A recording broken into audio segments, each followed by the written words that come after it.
প্রচুর গরম লাগতেছে, এত গরম তো সহ্য করা যাচ্ছে না। এই গরম থেকে বাঁচার জন্য কি করা যায়?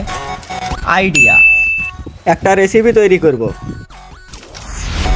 তো যে ভাবনা সেই কাজ, কথা মতো আমি গাছে চললাম এবং গাছ থেকে সেরা 2টি আম পেড়ে নিয়ে নেমে এসলাম। রেসিপি মজাদার বানাতে গাছের কচি আমরা কেউ ছাড় দেওয়া হলো না, এবং সাথে লেবু তো আছেই।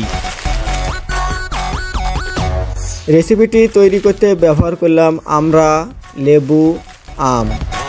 রেসিপিটির স্পেশাল হিসেবে থাকছে চেয়ার আপ। প্রথমে সবগুলো আম, আমরা এবং লেবু ছোট ছোট করে কেটে নিলাম।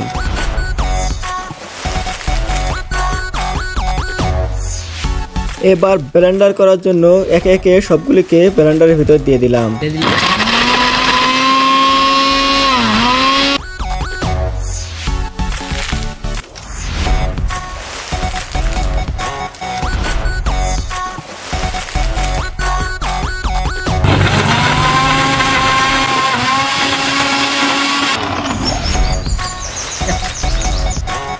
ওয়াও, এই গরমের জন্য প্রাণ জুড়ানো সেরা রেসিপি।